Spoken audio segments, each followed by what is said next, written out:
আমার এইগুলো স্যার আর তো কোনো কিছু নেই, আমার সব চলে গেছে। আমার নিজেরও প্রজেক্টগুলো কি মাছ চলে গেছে, তার তো চলে গেছে তার তো বেশি, আমার আরও কিছু কম, তার বেশি ক্ষতিগ্রস্ত হয়ে গেছে। ছটা পুকুরের মধ্যে 20 থেকে 25 লাখ টাকার মাছ চলে গেছে, ছোট থেকে মাঝারি হইতে বড় পর্যন্ত 3 কেজি 4 কেজি পর্যন্ত। মানুষের থেকে দাঁড় হাওলাত করিয়া এই মাছগুলো করছে, মানুষের টাকা কোথেকে দিব? আমি যেন দেশবাসীর কাছে, উপজেলার প্রশাসনের কাছে আমি যেন সহযোগিতা পাই। আমার এইগুলো স্যার আর তো কোনো কিছু নেই, আমার সব চলে গেছে। এখন আমি নিজে চলতে কষ্ট হইব, মানুষের দেনা কোথেকে দিব আমি সব শেষ হয়ে গেছে আমার। মানে এই মুহূর্তে আমি কোনো কথা বলে বুঝে আমার স্মৃতিশক্তি তো নেই, আমার সব মাছ আমার চোখের সামনে দিয়ে মানুষের জাল খেয়ে ধরতেছে। 25 লক্ষ টাকার মাছ চলে গেছে আমার চোখের সামনে, মানুষের রোডের উপরে মাছ খেয়ে খেয়ে ধরতেছে। Redmi 13 স্টাইল বানাই দুনিয়া কাঁপায়। ছটা পুকুরের মধ্যে 20 থেকে 25 লাখ টাকার মাছ চলে গেছে, ছোট থেকে মাঝারি হইতে বড় পর্যন্ত 3 কেজি 4 কেজি পর্যন্ত। এই সমস্ত টাকা আমি এলাকাবাসী থেকে ঋণগ্রস্ত করে গেছি। আমি এগুলা বহুত ছটাতে আছে মাছ, 6টাতেই। হ্যাঁ, কিছুদিনের ভিতরে মাছ বিক্রি করার কথা আছে। আচ্ছা, বিক্রি করতে পারি না, ওখানে ওর করে জানাইছি, কিন্তু আমি বলতে পারি। তবে যতটুকু খাদ্য ডিলাররা বলছে যে কত সামান্য আধার টাধার দিয়ে একদল এতটুকুই করছি, আর কোনো কিছু বলে নাই।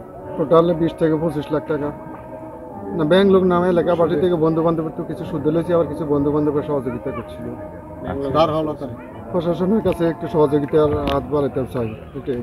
আমার থেকে সব খাদ্য নিয়ে যায় কোয়ালিটি ফিট, আসলে তার 20 থেকে 25 লাখ টাকার মাছ হবে। মাছ বিক্রি করার কথা ঈদে নেই, মাছ বিক্রি করার সময় হয়ে গেছে, এখন মাছ বিক্রি করবো এমত অবস্থায় তার এই অবস্থা হয়ে গেছে।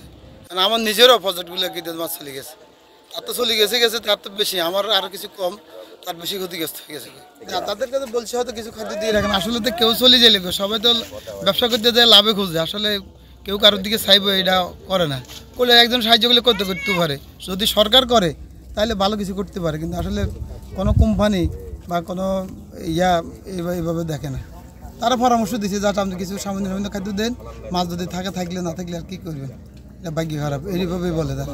সারা দেশে আমাদের এই কুমিল্লা ফেনী নোয়াখালীতে দেয়, ক্ষতিগ্রস্ত আছে, তারা খোঁজখবর নিচ্ছে, নিয়ে কী করবো, তারা তো আসলে শুধু ঠিক আছে আল্লাহ ভরসা, কী করবেন এগুলোই বলে। আসলে তারা কিছু করবো এই ধরনের কোনো ইয়া নেই তাদের। আমার বাতিজা এই মাছের খামারগুলা করছে আজকে অনেকদিন যাবৎ, কিন্তু এই দল আইসা সম্পূর্ণ মাছগুলা বিচ্ছিন্ন হয়ে বাইরে গেছে গা।